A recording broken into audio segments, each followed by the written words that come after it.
Subscribe करंतु विपिन बिहारी सामल channel को press करंतु पाखरे थिबा बेल आइकन को जा फल रे प्रतिदिन अपलोड होउथिबा आध्यात्मिक कथावस्तु को आपण माने सुनि परिबे।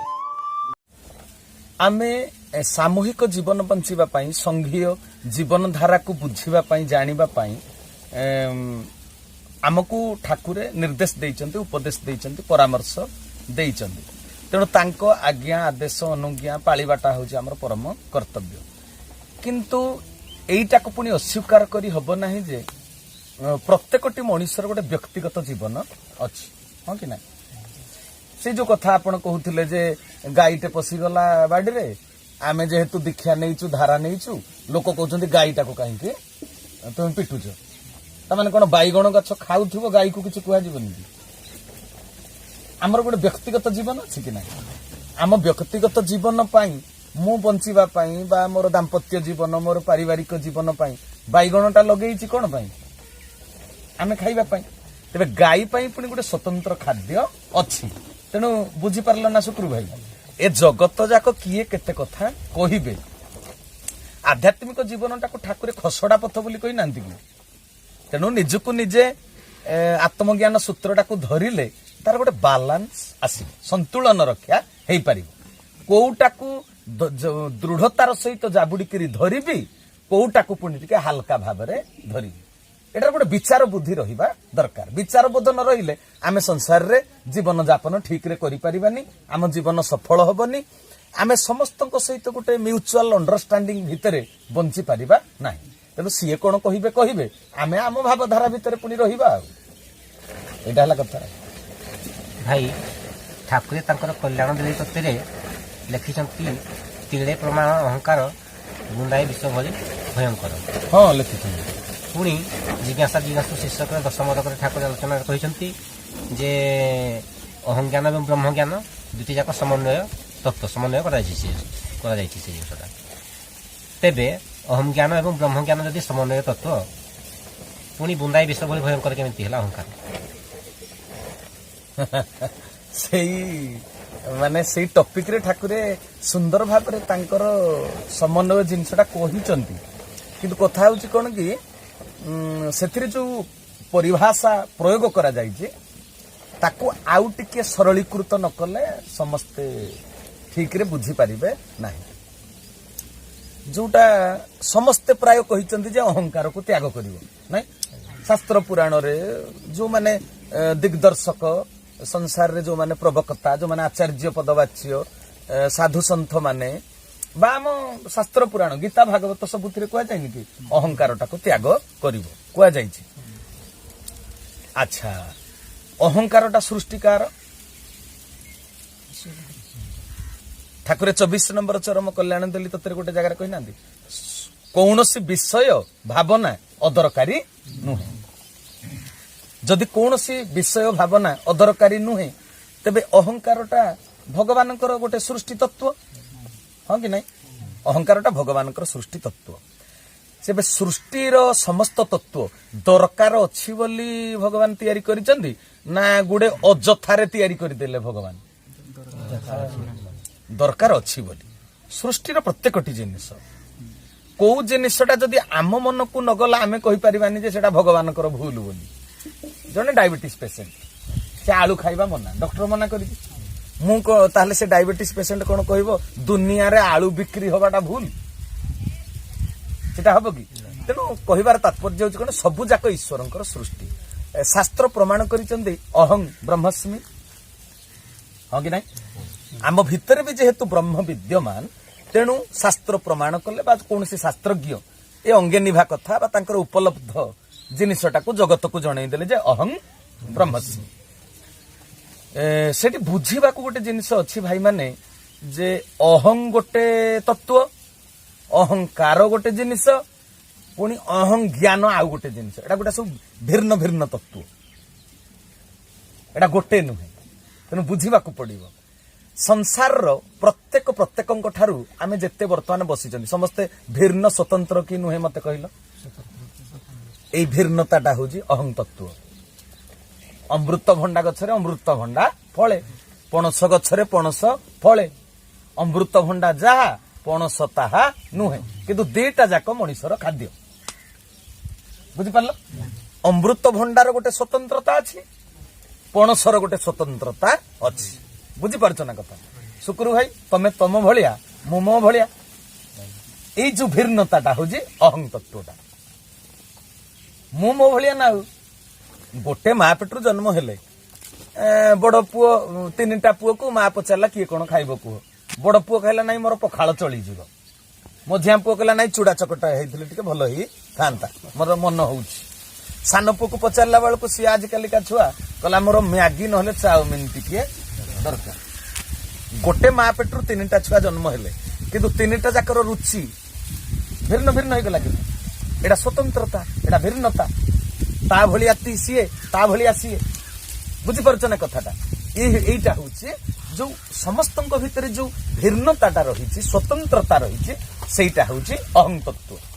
ଅହଂ ତତ୍ତ୍ୱ ଜଣକ ଠାରୁ ଅନ୍ୟ ଜଣକୁ ସ୍ୱତନ୍ତ୍ର କରି ରଖିଛି। ବୁଝିପାରୁଛ ନା? ହାଣ୍ଡିଟା ହାଣ୍ଡି, ଗିଲାସଟା ଗିଲାସ। ଦିଟା ଯାକ ପାତ୍ର ହେଲେ ମଧ୍ୟ ହାଣ୍ଡିରେ ଯେତିକି ପାଣି ଧରିବ, ଗିଲାସରେ ସେତିକି ପାଣି ଧରିବ ନାହିଁ। ଭିନ୍ନତା, ଭିନ୍ନତାଟା ବୁଝିହେଲା ନା? ତେବେ କଥା ହଉଛି କଣ? ଅହଂ ସାଙ୍ଗରେ କାରଣ ମିଶିଗଲେ ଅହଙ୍କାର ବୋଲି ତାକୁ କୁହାଯାଏ। ଏଇ ଯୋଉ ଅହଂ ସହିତ ଅହଂଟା ବୁଝିପାରିଲ ନା? ସମସ୍ତଙ୍କ ଭିତରେ ଯୋଉ ଭିନ୍ନତାଟା ଅଛି, ଏ ଭିନ୍ନତାଟା ଈଶ୍ୱରଙ୍କ ସୃଷ୍ଟି। ଦୁବ ଗଛ, ବରଗଛ, ବରଗଛଟା କେଡେ ବଡ, ଦୁବ ଗଛଟା ଏଡିକି ଟିକିଏ। ଏ ଭିନ୍ନତାଟା ସୃଷ୍ଟିରେ ଅଛି। ବୁଝିପାରିଲ? ଠାକୁର ବି ଗୋଟେ ଜାଗାରେ ଲେଖିଛନ୍ତି, ମନେ ପଡୁଛି କି, ପିମ୍ପୁଡି ତା କର୍ମ କ୍ଷେତ୍ରରେ ବଡ, ସିଂହ ତା କର୍ମ କ୍ଷେତ୍ରରେ ବଡ, କିନ୍ତୁ ଉଭୟ ଭଗବାନଙ୍କ ସୃଷ୍ଟି। ୟା ଜାଗାରେ ଇଏ ଠିକ, ତା ଜାଗାରେ ସିଏ ଠିକ। ଯେତେବେଳେ ହାତୀ ବା ସିଂହ ନିଜକୁ ବଡ ମନେ କରି ପିମ୍ପୁଡିକି ନ୍ୟୁନ ମନେ କରୁଛି, ସେଇଟା ହେଇଗଲା ଅହଙ୍କାର। ବୁଝିହେଲା ନା ଭାଇ? ପଛପଟେ କିଏ ବସିଛନ୍ତି? ବୁଝିହେଲା ନା କଥାଟା?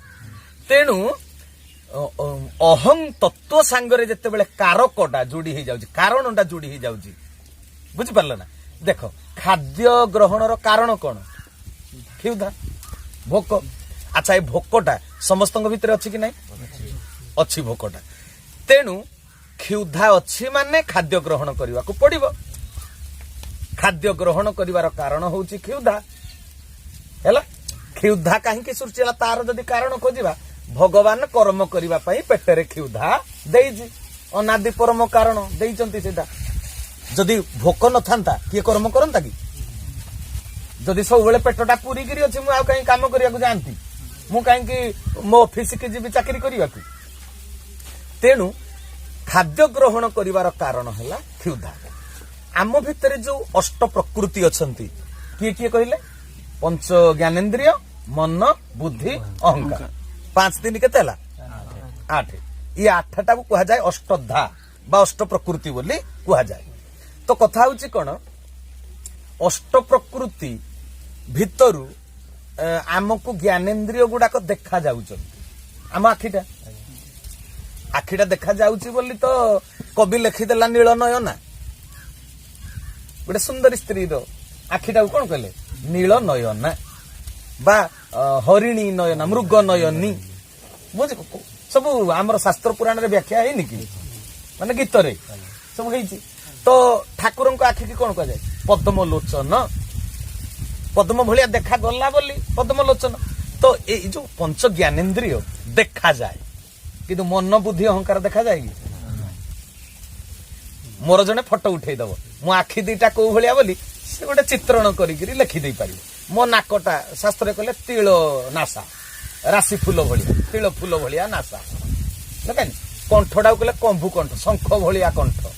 ତେଣୁ ଆମର ଯୋଉ ପଞ୍ଚ ଜ୍ଞାନେନ୍ଦ୍ରିୟ, ଆଖି ହେଲା, ନାକ ହେଲା, କାନ ହେଲା, ବୁଝିପାରିଲ, ଜିଭ ହେଲା, ଚମଡା ହେଲା, ଆମ ଶରୀରର ଉପରି ଭାଗ ଯୋଉଟା ଅର୍ଣ୍ଣମୟ କୋଷ, ତାକୁ ଫଟୋ ଉଠେଇ ଦେଇ ହଉଛି। କିନ୍ତୁ ମନ, ବୁଦ୍ଧି, ଅହଙ୍କାରର କ୍ୟାମେରା ବାଲା ଫଟୋ ଉଠେଇ ପାରିବ କି? ସେଟା ଅନ୍ତଃକରଣଟା ଭିତରେ ରହିଛି। ଏଇ ଯୋଉ ଅନ୍ତ ପ୍ରକୃତି ତାକୁ କୁହାଯାଏ। ସେଇଥିପାଇଁ ମନ, ବୁଦ୍ଧି, ଅହଙ୍କାରକୁ ଅନ୍ତ ପ୍ରକୃତି କୁହାଯାଏ। ତେବେ କହିବାର କଥା କଣ ହେଲା କି, ଯେତେବେଳେ ଧରାପୃଷ୍ଠକୁ ଜୀବ ଆସିଲା, ଇନ୍ଦ୍ରିୟ ମାନେ ବିଷୟଟାକୁ ଗ୍ରହଣ କରିବେ। इंद्रिय माने जेतेବେଳେ विषयटाକୁ ग्रहण करूछंती विषय ग्रहण करने से बाध्य किंतु ए भितरे जो आत्मसत्ता रही आत्मसत्ता पंचभूतर खोलपा भितर पशिगला परे निजर स्थितिटाକୁ से भूलीगला बुझिपारुछ ना निजर स्थिति की से भूलीगला जे मु होउची परमात्मांकर अंश परमात्मांकर जहा आदर्श मोर सेईटा आदर्श परमात्मांकर खाद्य दरकार पड़े नाही मु किंतु देह धरिची बोली मोर खाद्य दरकार पड़िले भी मु कौथिरे आसक्ति रखिबा उचित नुहे जेहेतु परमात्मांकर कौथिरे आसक्ति नाही मु तांको अंश हेइथिबारु मोर कौथिरे आसक्ति रहिबा उचित नुहे मोर कौथिरे मोह रहिबा उचित नुहे किंतु जेतेले निजर स्थितिटाको से भूली जाउची स्वादटा पाइला ना प्रकृत रे ग्रहण करूची किए मते कहला मु गोटे भल पार्क देखिली ओह एते बढ़िया लागेला जीवन धन्य होई गला ए पार्कटा देखु देखु जीवनटा धन्य हो गला आज्ञा तबे आखि देखिला गोटे जिनिस जे काहे कि से कहू जे मु धन्य होई गली देखिला किए आखि किंतु जणे कहूची कोन मु धन्य होई गली ये धन्य होई गला मुटा कहूची किए पाटी सिना कथाटा भाषाटा बाहरुची शब्दटा ता भितरे जो अंतर शक्ति अछि से किए आत्मा ना आत्मा जे पर्यंत देह भितरे अछि मु मोर बोली कहूची ना ए जमीनटा होजी मोर ए घरटा होजी मोर ये मो पुओ मो स्त्री मो कोठा मो चाकरी एटा कहूची किए आत्माटा देह भितरे स्थित होइकरी अछि बोली कही होउची ए कथाटा आत्मा जदी चली गला आ मो तुंडरू मु मोर मते बाहरिबो की बाहरिबनी तेणु आत्मा प्रकृत रे अविनाशी अक्षय निर्लिपित निर्द्वंद अनासक्त आत्मा किंतु सी जिते पंचभूतर खोलपारे पशिगला देह धारण कला इंद्रिय माने जो विषय भोग कले सेईटाकू मो शांति मो सुख बोली सी कहला हेडा प्रकृत रे ता शांति कि ता सुख नुहे बुझी पारुछ ना कथा जदी मोर कोठाटा मोर ही थांता मु तो साथी रे धरी करी जानती समझ ना आत्मा सूक्ष्म ना स्थूल सूक्ष्म कोठा घरटा स्थूल ना सूक्ष्म तबे जो आत्मा मु मोर बोली कहूची देह भितरे से जो दिन पळेइबो ए सूक्ष्म आत्मा कोन स्थूल जिनिस को नै परिबो की तबे आत्मा जदी सूक्ष्म स्थूल जिनिसटा केवल बंचिथिबा जाके भोग करिवि देह पई दरकार विषय वस्तु भोग करिवि किंतु मल्ला परे मु ताकू धरी करी जाई परिबि नाही आत्मा साथी रे ए जो टेबुल चेयर पलंक सोफा सेट सुना गहना गोडरेज अलमीरा वाशिंग मशीन एगुडा को नहीं करी जाई हबो ना काहे कि जाई नहीं जाई हबनी ना एरा स्थूल वस्तु गुडा आत्मा होजी सूक्ष्म सूक्ष्म साथरे स्थूल जाई परिबो नाही आ जोडा जाई परिबोनी ताकू नहीं करी केडे गर्व देखो ना ए पर्यंत हम कोन आलोचना कर लगी अहं अलगा अहंकार अलगा अहं ज्ञान अलगा एटा को बुझिबा को चेष्टा करो तापर मु कहिबी ठाकुर कोन पई कहिले तिले प्रमाण अहंकार बिंदु ए विष भली भयंकर तेणु ईश्वरंक सृष्टि रे अहं तत्वटा आम भितरे अछि बुझि पारुछ ना तो सेटा को से कहिले अहं ज्ञानटा का पई ठाकुर केते सुंदर भाबरे कहिले कहिबार तात्पर्य हला कोन कि मिछरे जो जो जिनिसटा को नेई पारिबनी मिछरे जो मु मोर मते से चित्कार करी कहूची एडा होजी अहंकार आम भितरे भगवान जो स्वतंत्र गुण देइची सेडा हला अहं तत्व मु जो कहिली आमर वंश बुनियादी बड़ आमर खानदानी घर 5 प्रकार आइटम न हेले आमे खाऊ ना एटा होजी अहंकार प्रत्येकटी मनुष्य भितर अछि अहं तत्वटा भगवानଙ୍କର सृष्टि किंतु अहंकारटा आम निज भितरु आम निज बुझाबणारु अज्ञानतारु उद्रेक होउची बुझि परल ना कथा तेबे हां आ गुटे कथा जानिबा होउची ज्ञान अहं ज्ञानटा कोन कहबी अहंकार गला अहं तत्वटा कोन बुझि होला अहं ज्ञानटा कोन जानिबा होउची ज्ञान प्रत्येकटी विषयर रूप गंध स्वाद सब अलग अलग अछि ए विषय रे हमें जानी गले कलराटा पिता चीनी मीठा बुझी पारछ ना काकुडीटा मीठा पानी मिसिकरी सृष्टिर स्वाद को अनंत जे सृष्टिटा अनंत नहीं स्वादटा भी अनंत କହିପାରିବନି କୋଉଟା ବେଶୀ ଲୁଣିଆ କୋଉଟା କମ ଲୁଣିଆ। ଆଖୁ ଗୋଟେ ପ୍ରକାର ସ୍ୱାଦ ସିଏ ମିଠା, ଆଳୁ ଗୋଟେ ମିଠା, ନୂଆ ଚାଉଳର ଭାତ ବି ମିଠା, ହଁ କି ନାଇଁ? କିନ୍ତୁ ସବୁ ମିଠାଟା ଗୋଟେ ପ୍ରକାରିଆ। ରୂପ ଅନନ୍ତ, ଶବ୍ଦ ଅନନ୍ତ, ସ୍ୱାଦ ଅନନ୍ତ, ତାକୁ ଆଜି ଆଉ କହିବାନି, ସେଟା ଅଲଗା କଥା। ତ ଏଇ ଯୋଉ ବିଷୟ ବସ୍ତୁର ଗନ୍ଧ, ସ୍ୱାଦ, ରୂପ ଏସବୁ ଆମେ ଜାଣିଗଲେ, ଏଇ ଜାଣିବାଟା ହଉଛି କଣ? ଜ୍ଞାନ, ଇନଫର୍ମେସନ, ସୂଚନା, ଏଇଟା ହଉଛି ଜ୍ଞାନ। ଇନ୍ଦ୍ରିୟ ମାନେ ବିଷୟକୁ ଯୋଉ ଭୋଗ କଲେ ଯେଉଁ ଅନୁଭବଟା ଆସିଲା ସେଇ ଉପଲବ୍ଧିଟାକୁ କୁହାଗଲା ଜ୍ଞାନ, ବିଷୟ ସମ୍ପର୍କିତ ଜ୍ଞାନ। ବୁଝିପାରିଲ? ମୁଁ ଏତେ ବଡ ଲୋକ, ଆମର ଏଇଆ ଖାଉ, ତମ ଭିତରେ ସିନା ଉପଲବ୍ଧି ଜ୍ଞାନଟା ଆସିଗଲା, ପିତା କୋଉଟା, ଖଟା କୋଉଟା, ମିଠା କୋଉଟା, ଲୁଣିଆ କୋଉଟା ଆସିଗଲା, କିନ୍ତୁ ଏଇ ଯୋଉ ପ୍ରକାଶ କରିବାର ଢଙ୍ଗଟା ଯୋଉ ଶବ୍ଦରେ ପ୍ରକାଶ କରାଗଲା, ମୁଁ, ମୋର, ମତେ, ବୁଝିପାରୁଛ? ଏଇଟା ହେଇଗଲା ଅହଙ୍କାରଟା। ତ ବିନାଶଶୀଳ ବିଷୟବସ୍ତୁକୁ ପ୍ରାପ୍ତ କରିବା, ଯୋଉ ତୁମେ ପ୍ରାପ୍ତ କଲ, ଯୋଉ ଭୋଗ କଲ, ଯେଉଁ ବଡପଣିଆଟା ଦେଖେଇ ହେଲ, ସେଇଟା ହେଲା ଅହଙ୍କାର ହେଲା। ତେବେ ତୁମର ସ୍ୱତନ୍ତ୍ର ରୁଚିକୁ, ତୁମର ଯୋଉ ଅନୁଭବକୁ ଅହଂଜ୍ଞାନ କୁହାଗଲା। ବୁଝିଲାନି? ତଥାପି ତୁମ ଭିତରେ ଯୋଉ ଅନୁଭବଟା ରହିଲା, ତୁମ ସ୍ୱତନ୍ତ୍ର ଉପଲବ୍ଧି, ଦେଖ ଦେଖ ଆମ୍ବ ଗଛଟାକୁ ଦେଖିଲ, ଆମ୍ବ ଗଛକୁ ଦେଖିଲା ପରେ ଏବେ ନୂଆ ନୂଆ ବଉଳ ଆସିଛି, ଆମ୍ବ ଗଛକୁ ସମସ୍ତଙ୍କ ଆଖି ଦେଖୁଛି, କିନ୍ତୁ ଦେଖିଲା ପରେ ପ୍ରତିକ୍ରିୟାଟା କଣ ସମସ୍ତଙ୍କର ସମାନ? ପ୍ରତିକ୍ରିୟା ସମାନ। କବି ଦେଖିଲେ କବିତା ଲେଖିଦବ, ଆମ୍ବ ଗଛରେ ବଉଳ ଆସିଛି, ତାର ପ୍ରତିକ୍ରିୟାଟା କୋଉଠିକି ତାକୁ ନେଲା? କବିତା ଲେଖା ପର୍ଯ୍ୟନ୍ତ ସାହିତ୍ୟାୟନ ହେଇଗଲା, ତାର ପତ୍ର, ତାର ଡେମ୍ଫ, ତାର ମୂଳକୁ ଦେଖିକିରି ସାହିତ୍ୟ ରଚନା ହେଇଗଲା।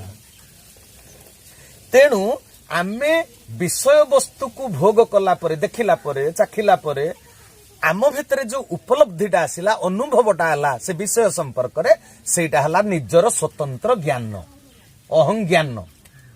ବୁଝିପାରିଲ ନା କଥା?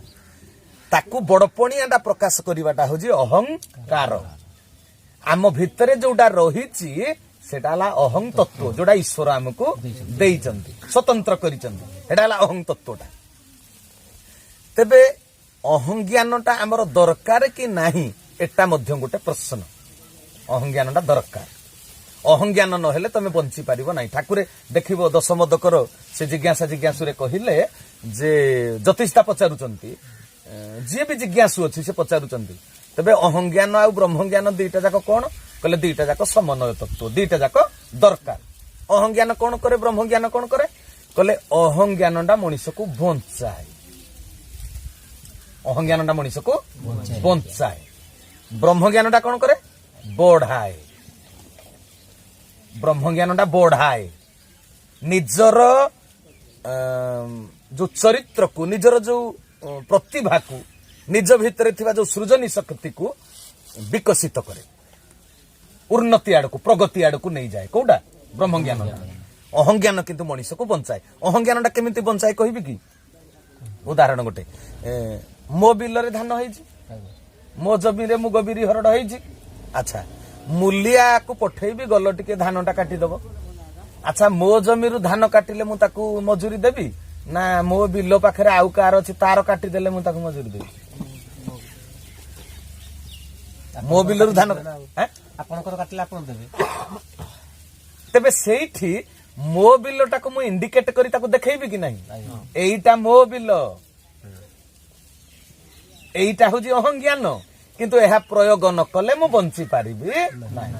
ମୋ ଧାନ ଯଦି କଟା ନହବ, ସିଝା ନହବ, ଚାଉଳରେ ପରିଣତ ନହବ, ତେବେ ମୋ ଶରୀର ବଞ୍ଚିବ ନାହିଁ। ତେଣୁ ଅହଂଜ୍ଞାନ ମଣିଷକୁ ବଞ୍ଚାଏ। ମୁଁ ଦର୍ଜି ପାଖକୁ ଦେଇଛି ସାର୍ଟ ପ୍ୟାଣ୍ଟ ସିଲେଇ କରିବାକୁ, ଅନେକ ଗୁଡାଏ ସାର୍ଟ ପ୍ୟାଣ୍ଟ ତା ପାଖରେ ଅଛି, ସିଏ ମନେକର ଚିହ୍ନ ରଖିନି କୋଉଟା ମୋ କପଡା ବୋଲି। ମତେ ପଚାରିଦବ ଯେତେବେଳେ, କହିବ ଏଇଟା କୋଉଟା ଆପଣଙ୍କର? ଏଇଟା ମୋର, ଯୋଉଟା ଗ୍ରୀନଟା। ଏଇ ମୋରଟି ଯଦି ନ କହିଲି, ମୋ କପଡାଟି ମୁଁ ଧରିକିରି ଆସିପାରିବି ନାହିଁ। ତେଣୁ ମୁଁ ମୋର, ମତେ ଯୋଉ ଅହଂଜ୍ଞାନ ପ୍ରୟୋଗ କରିବାଟା କୁହାଯାଇଛି, ଅହଂଜ୍ଞାନଟା ମଣିଷକୁ ବଞ୍ଚାଏ। ହେଲା, ମୋ ଆମ ଦୁଇ ଭାଇଙ୍କର ଜ୍ୱର ହେଇଛି, ତାକୁ ହେଇଛି ଟାଇଫଏଡ, ମୋତେ ହେଇଛି ମ୍ୟାଲେରିଆ। ମା କଣ କଲା, 2 ଜଣ ଯାକ ଖଟରେ ଶୋଇଛନ୍ତି, ଔଷଧ ଆଣିଦବ। ତେବେ ମା ଅପାଠୋଇ, ପୁଅ 2 ଜଣ ଶିକ୍ଷିତ, ଡାକ୍ତରଖାନା ଯାଇଥିଲେ। ତେବେ ମା ଯେତେବେଳେ ପଚାରିବ କିରେ କାର କୋଉଟା ଔଷଧ, ସେତେବେଳେ କହିବାକୁ ପଡିବ ମା ଯୋଉଟା ତାର କ୍ୟାପଟା ଯୋଉଟା ନୀଳ ନୀଳ ସେଇଟା ମୋ ଔଷଧ। ଆର ପୁଅ କହିଲା ମା ଯୋଉଟା ନାଲି ଜରିରେ ଅଛି ସେଇଟା ମୋ ଔଷଧ। ଯଦି ଯେଝା ଔଷଧ ଯେଝେ ନ ଖାଇବେ ମରିବେନି କି? ଇଏ ତାଟା ଖାଇଦବ, ସିଏ ତାଟା ଖାଇଦେଲେ ମରିବନି।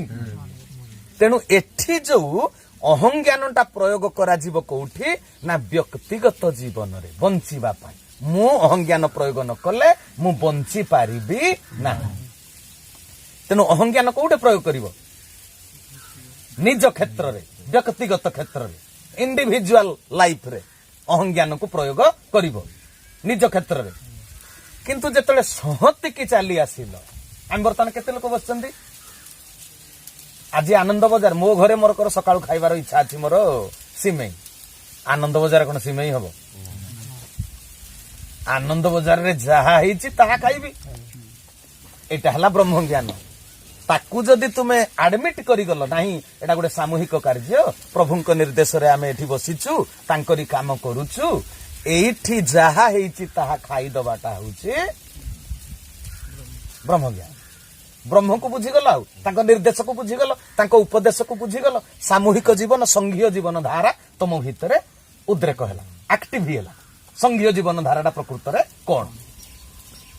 ତେଣୁ ଶୁକ୍ରୁ ଭାଇ ଯୋଉ ପଚାରିଥିଲ ଯେ ତିଳେ ପ୍ରମାଣ ଅହଙ୍କାର ବିନ୍ଦୁଏ ବିଷ ଭଳି ଭୟଙ୍କର, ତେବେ ସେ ଅହଙ୍କାରଟା ବା ଅହଂଜ୍ଞାନଟା କୋଉଠି ବିନ୍ଦୁଏ ଭଳି ବିଷ ଭଳି ଭୟଙ୍କର? ଯଦି ସଂଗତିରେ ସେଟା ପ୍ରୟୋଗ କରି ଦେଲ। ମୋ ଘରେ ମୋ ଖାନଦାନୀ ବୁନ୍ଦିଆଦି ବଂଶ ପରମ୍ପରା ଯାହା, ମୁଁ ସେଟା ଗୁରୁ ଭାଇ ସମସ୍ତଙ୍କ ଭିତରେ ପ୍ରୟୋଗ କରିବି କି?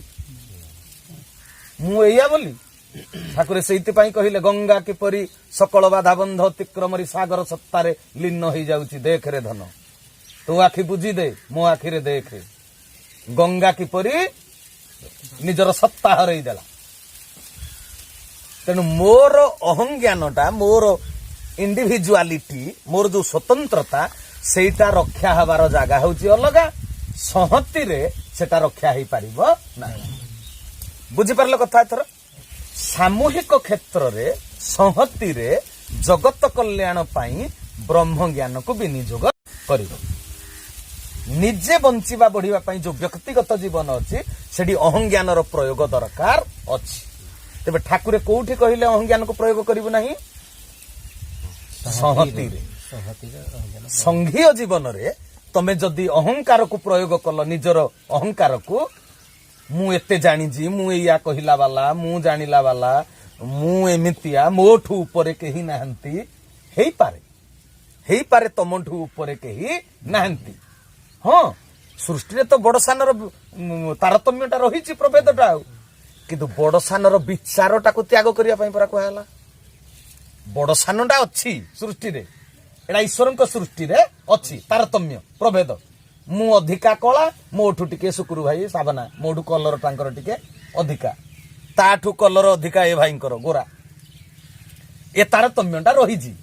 କିନ୍ତୁ ଏ ତାରତମ୍ୟ ଯେତେବେଳେ ତୁମେ ଜଗତ କଲ୍ୟାଣ କରିବା ପାଇଁ ଅଣ୍ଟା ଭିଡ଼ିଛ, ସେଇଠି ଆଉ ଏ ତାରତମ୍ୟ ରହିବ ନାହିଁ। ଆମେ ସମସ୍ତେ ପ୍ରଭୁଙ୍କର ସେବାକାରୀ। ବୁଝିପାରୁଛ ନା କଥା? ଯେତେବେଳେ ନିଜର ଅହଂଜ୍ଞାନଟା ସାମୂହିକ ଜୀବନରେ, ସଂଘୀୟ ଜୀବନରେ ପ୍ରୟୋଗ କରିଦବ, ତେବେ ସେ ବିଷ ହେଇଗଲା। ସେଇଠି ତିଳେ ପ୍ରମାଣ ଅହଙ୍କାର ବିନ୍ଦୁଏ ବିଷ ଭଳି ଭୟଙ୍କର। ହେଥିରେ କଣ ହବ ଜାଣିଛ କି? ଠାକୁର ଲେଖି ଦେଇଛନ୍ତି ଯେ ତାଙ୍କ ହାତ ତିଆରି ସଂଘ କିଛି ହବନି। ସାମୟିକ ଭାବରେ କିଛି ସମୟ ପାଇଁ ଟିକେ ହଲଚଲ ହେଇଯିବ, ଗୋଟେ ସମସ୍ୟାଟେ ଆସିଯିବ। କିନ୍ତୁ ଈଶ୍ୱର ନିର୍ମାଣ କରିଥିବା ସଂଘ, ଗୁରୁ ତିଆରି କରିଥିବା ସଂଘ, ତମ ଅହଂଜ୍ଞାନର ବିଷରେ କେବେ ନଷ୍ଟ ହବ ନାହିଁ। ତେବେ ନଷ୍ଟ କିଏ ହବ? ତମେ ନିଜେ ନଷ୍ଟ ହେଇଯିବ। ତମ ବିଶ୍ୱଜ୍ୱାଳାରେ ତମେ ମରିଯିବ। ବୁଝିପାରିଲ ନା କଥା?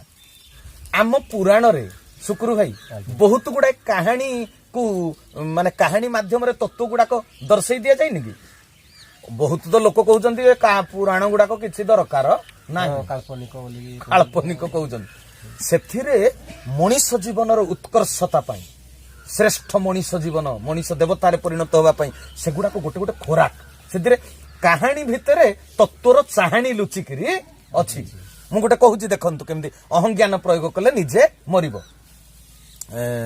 ପ୍ରହ୍ଲାଦର ପିଉସୀ ମା କିଏ କି ହୋଲିକା, ହିରଣ୍ୟକଶିପୁର ଭଉଣୀ କିଏ ହୋଲିକା। ହୋଲିକା ବ୍ରହ୍ମାଙ୍କ ଠାରୁ ଗୋଟେ ବର ପାଇଥିଲା ଯେ ସେ ନିଆଁ ଭିତରେ ପୋଡିବ ନାହିଁ। ସେଟା ପୁଣି ପ୍ରକାରାନ୍ତରେ ଆଉ ଗୋଟେ କଥା, ମୁଁ ଏଟା ଲମ୍ବା ହେଇଯିବ କଥାଟା କହୁନି, ସେଟା ଗୋଟେ ଚର୍ମ ସାଧନା ଅଛି। ଅର୍ଣ୍ଣମୟ କୋଷ ହଉଛି ଉପରଟା, ତମେ ସାଧନା ସୂତ୍ରକୁ ଧରିଲେ ତମ ଚମଡାଟା ଦୃଢ ହେଇଯିବ, ଟାଣ ହେଇଯିବ, ଯୋଉଥିରେ କି ସୂର୍ଯ୍ୟଙ୍କ କିରଣ ବି ତୁମକୁ କଷ୍ଟ ଦେଇପାରିବ ନାହିଁ। ବହୁତ ଲୋକ ନାହାନ୍ତି କି ବହୁତ ପରିଶ୍ରମ କରି ପାରନ୍ତି, କଣ ଗୋଟେ ସେ ଅବଶ୍ୟ ଜାଣିକିରି ସାଧନା କରିନାହାନ୍ତି, କିନ୍ତୁ କୋଉ କୋଉ କର୍ମ ଗୋଟେ କରିଛନ୍ତି ଯେ ତାଙ୍କ ଶରୀରର ସେ କୋଷ ଗୁଡାକ ଟାଣେ ହେଇଯାଇଛି, ଅର୍ଣ୍ଣମୟ କୋଷଟା ଟାଣେ ହେଇଯାଇଛି। ହଉ ମୁଁ ସିଆଡକୁ ଯିବିନି, ସେଟା ବହୁତ କଥା। ତ ହୋଲିକା ତପସ୍ୟା କରି ବ୍ରହ୍ମାଙ୍କଠୁ ବର ପାଇଛି ଯେ ସେ ନିଆଁ ଭିତରେ ଅଗ୍ନି ଭିତରେ ପଶିଲେ ତା ଦେହ ପୋଡିବ ନାହିଁ। ତ ସେଟା କୋଉଠି ପ୍ରୟୋଗ ହବା କଥା? ସେଟା ପ୍ରୟୋଗ ହବା କଥା ତମେ ସତ ବାଟରେ ଯାଉଛ, ସତ୍କର୍ମ କରୁଛ, ସେଠି ଯଦି ତମକୁ ଯୋଉ ତ୍ରିତାପ ଅଛି, ଆଧ୍ୟାତ୍ମିକ, ଆଧି ଭୌତିକ, ଆଧି ଦୈବିକ, ବୁଝିପାରୁଛ ନା? ଯଦି ତୁମେ ଅନ୍ୟ ଦ୍ଵାରା ସେଠି ସାମୟିକ ଭାବରେ ହେଇଗଲ ଟିକେ ବାଧାପ୍ରାପ୍ତ, ତମକୁ ବିପଦ ଆସିଲା, ଯନ୍ତ୍ରଣା ଆସିଲା, କିନ୍ତୁ ତୁମେ ସତ୍ପଥରେ ଅଛ, ଈଶ୍ୱରଙ୍କ କର୍ମ କରୁଛ, ସେଇଠି ତୁମେ ସେ ସିଦ୍ଧିଟାକୁ ପ୍ରୟୋଗ କରି ଦବ। ଯେମିତି ମୋ ପାଇଁ କିଏ ଯଦି ମତେ ନିଆଁରେ ଜାଳି ପୋଡି ଦବାକୁ ଚେଷ୍ଟା କରୁଛି, ମୁଁ ସେତେବେଳେ ମୋ ସିଦ୍ଧିଟାକୁ ପ୍ରୟୋଗ କରିବି, ସେଠି ଆଉ କିଛି ଅସୁବିଧା ନାହିଁ। ଈଶ୍ୱର ଦୈବୀ ଶକ୍ତି ତୁମ ପଛରେ ସହାୟକ ହେଇକିରି ରହିବ। କିନ୍ତୁ ହେଲା କଣ, ପ୍ରହ୍ଲାଦ ଭଳିଆ ଭକ୍ତକୁ ହିରଣ୍ୟକଶିପୁ ଭାଇ କଥାରେ କହିଲା ମୁଁ ମାରିଦେବି, ଅଗ୍ନି ସଂଯୋଗ କର, ତାକୁ କଣ ପର୍ବତରୁ ଫୋପାଡ଼ିଲେ ମଲାନି ପ୍ରହ୍ଲାଦ, ପାଣି ଭିତରେ ବୁଡେଇଲେ ମଲାନି, ଯାହା କଲେ ବି ପ୍ରହ୍ଲାଦକୁ ମାରି ପାରିଲାନି, ସାପ କମୁଡେଇଲେ ଯେ ବିଷ ଚରିଲାନି, ଅସ୍ତ୍ର ଶସ୍ତ୍ର କୋଉଥିରେ ଆଉ ପ୍ରହ୍ଲାଦକୁ ହତ୍ୟା କରିପାରିଲେ ନାହିଁ। ତେଣୁ ହୋଲିକା କଣ କଲା, ଯିଏ ତପସ୍ୟା କରିଛି ସେ ତପସ୍ୱୀ, ମନା ନାହିଁ। ତପସ୍ୟାଟା ସିଦ୍ଧି ନହେଲେ କଣ ତମେ ସଫଳତା ପାଇବ କି? ତେଣୁ ହୋଲିକା ଯୋଉ ବ୍ରହ୍ମାଙ୍କ ଠାରୁ ପାଇଲା କଣଟା, ଅଗ୍ନିରେ ପୋଡିବ ନାହିଁ, ଏଇ ଯୋଉ ବରଟା ପାଇଲା, ଏଟା କଣ ତପସ୍ୟାର ଫଳଟା ନା? ଆଉ ତପସ୍ୟା ନ କରିଥିଲେ ଫଳ ପାଇଥାନ୍ତା କି? ତେଣୁ ହୋଲିକାକୁ ବି ଆମେ ତପସ୍ୱିନୀ ବୋଲି କହିପାରିବା। କିନ୍ତୁ କଲା କଣ, କଲା ପ୍ରହ୍ଲାଦକୁ ମାରି ପାରୁନ, ମୁଁ ମାରିଦେବି। ଦେଖନ୍ତୁ ଠାକୁର ବି ଲେଖିଛନ୍ତି, ଯିଏ ସିଦ୍ଧି ପାଇଲା ସତ୍ତା ପୋଷଣୀ କାର୍ଯ୍ୟରେ ସେ ସିଦ୍ଧିଟାକୁ ଲଗେଇବ, ସତ୍ତାକୁ ବିଧ୍ୱଂସ କରିବା ପାଇଁ ସିଦ୍ଧିକି ଲଗେଇବ ନାହିଁ। ଏଇଟା ଈଶ୍ୱରଙ୍କର ବିଧାନ। ତେଣୁ ଏଠି କଣ କଲା, ପ୍ରହ୍ଲାଦକୁ ମାରିଦେବା ପାଇଁ ଅଗ୍ନିରେ ବସିଗଲା ହୋଲିକା କୋଳରେ ଧରିକିରି। ପ୍ରହ୍ଲାଦ ଭଳିଆ ଭକ୍ତ ଯେ ଇନ୍ଦ୍ରପଦ ପାଇଲା, ହଁ କି ନାଇଁ, ତାକୁ ଯେତେବେଳେ କୋଳରେ ଧରିକିରି ବସିଲା, ଏଠି କଣ ହେଲା, ସତ୍ତା ବିଧ୍ୱଂସୀ କାର୍ଯ୍ୟ ସେ କରିବାକୁ ଗଲା। ଜଗତର କଲ୍ୟାଣ, ସାମୂହିକ ସ୍ୱାର୍ଥ ସାଧନ କରିବ ଯୋଉ ଭକ୍ତ, ଜଗତକୁ ଶିକ୍ଷା ଦବ ତା ଚରିତ୍ର ମାଧ୍ୟମରେ, ସେଇଭଳିଆ ପ୍ରହ୍ଲାଦ ଭଳି ଭକ୍ତକୁ ଜଗତ କଲ୍ୟାଣକାରୀ ଯିଏ, ତାକୁ ମାରିଦେବା ପାଇଁ ହୋଲିକା ଚେଷ୍ଟା କଲା। ତେଣୁ ଯେତେବେଳେ ନିଆଁରେ ବସିଲା, ପ୍ରହ୍ଲାଦ ପୋଡିବ କଣ, ନିଜେ ପୋଡିଲା। ଆଉ ପ୍ରହ୍ଲାଦ ଆଉ ଜଳିବ କଣ, ନିଜେ ଜଳିଲା। କଣ ପାଇଁ ଜଳିଲା, ଏଠି ନିଜ ବିଷୟରେ ନିଜେ ମଲା। ତେଣୁ କହିଲେ ତିଳେ ପ୍ରମାଣ ଅହଙ୍କାର, ବିନ୍ଦୁଏ ବିଷ ଭଳି ଭୟଙ୍କର। ବୁଝିପାରୁଛ ନା କଥା? ତିଳେ ପ୍ରମାଣ ଅହଙ୍କାର କୋଉଠି, କୋଉ ଅହଙ୍କାରଟା, ବିନ୍ଦୁଏ ବିଷ ଭଳି ଭୟଙ୍କର। ତମ ବ୍ୟକ୍ତିଗତ ପ୍ରତିଭା, ଭଗବାନ ତୁମ ଭିତରେ ଯୋଉ ସୃଜନୀ ଶକ୍ତି ଦେଇଛି, ତାକୁ ନେଇକିରି ତମେ ଜଗତ କଲ୍ୟାଣରେ ଲଗେଇ ଦିଅ, ସରଳ ତରଳ ହେଇକିରି ସେବକଟିଏ ସାଜ। କିନ୍ତୁ ନିଜକୁ ଯଦି ମାଷ୍ଟର ବୋଲି ଭାବିଦେଲ, ଗଲା। ଆଉ ଏଇ ତିଳେ ପ୍ରମାଣ ଅହଙ୍କାର ଯଦି ସଂଘୀୟ ଜୀବନରେ ପ୍ରୟୋଗ କରିଦେଲ, ତମେ ନିଜେ ମଲ। ଆଉ ବହୁତ ଲୋକଙ୍କ ପାଖରେ ଧନ ଅଛି, କିନ୍ତୁ ଧନକୁ ଖର୍ଚ୍ଚ କରି ଜାଣନ୍ତି ନାହିଁ। ସେମିତି ବହୁତ ଲୋକଙ୍କ ପାଖରେ ଜ୍ଞାନ ଅଛି, ଜ୍ଞାନକୁ ଖର୍ଚ୍ଚ କରି ଜାଣନ୍ତି ନାହିଁ। ଅହଂଟା ସେଠି ମିଶିଯାଏ ଜ୍ଞାନରେ। ବୁଝିପାରୁଛ ନା କଥା? ତେଣୁ ଆଜିର ଏଇ ଯୋଉ କଥାବସ୍ତୁର ନିଷ୍କର୍ଷ କଣ ହେଲା ବୁଝିଲେଟି? ଅହଂଜ୍ଞାନଟା ନିଜେ ବଞ୍ଚିବା ପାଇଁ, କିନ୍ତୁ ବ୍ରହ୍ମଜ୍ଞାନ ଜଗତରେ ପ୍ରୟୋଗ କରିବା ପାଇଁ। ସଂଘୀୟ ଜୀବନରେ, ସଂଘୀୟ ଜୀବନରେ ଅହଂଜ୍ଞାନକୁ ପ୍ରୟୋଗ କରିବ ନାହିଁ। ତେବେ କୋଉ ଜାଗାରେ କୋଉଟାକୁ କେମିତି ଖର୍ଚ୍ଚ କରାଯାଏ ସେଇଟା ଜାଣିବା ଦରକାର। କୋଉ ଜିନିଷଟା କୋଉ ଜାଗାରେ ବିନିଯୋଗ ହବ ହେଲା। ଯଦି ବିନିଯୋଗ କରି ନ ଜାଣିଲ ତମେ ହେଇଗଲ ତ ମଦୁଆଢୁ ହୀନ ଆଉ। ଯୋଉଟା ଚାଣକ୍ୟ କହିଲେ ଅଭିମାନ ସୁରାପାନ ଗୌରବ ରୌରବ ସ୍ମୃତ ପ୍ରତିଷ୍ଠା ସୁକରି ବିଷ୍ଠା ତ୍ରୟୋତକତ୍ୱା ହରିଂ ଭଜତି। ହରି ଭକ୍ତ ହବାକୁ ହେଲେ ଅଭିମାନ ଗୌରବ ପ୍ରତିଷ୍ଠା ଏ ତିନିଟା ଯାକୁ ତ୍ୟାଗ କରିବାକୁ ପଡିବ। ମାନକୁ ତେଜିଲେ ତମେ ହବ ମାନି, ଜ୍ଞାନକୁ ତେଜିଲେ ତମେ ହବ ଜ୍ଞାନୀ, ଧନକୁ ବିଶ୍ୱ ଦରବାରରେ ଜଗତ କଲ୍ୟାଣରେ ଖର୍ଚ୍ଚ କଲେ ଯାଇ ତମେ ହବ ଧନୀ। ଦେଖେଇ ହେଲେ ସେ ଅହଙ୍କାର ବିଷ ଭଳିଆ। ବୁଝିହେଲା? ଶୁକ୍ରୁ ଭାଇ କ୍ଷମା କରିବ, ଏଥିରେ ଆହୁରି ବହୁତ କଥା ଅଛି। ମୁଁ ଏଇ ସମୟ ପାଇଁ ସର୍ଟକଟରେ ଏତିକି ସାରିଲି ଆଉ ହେଲା।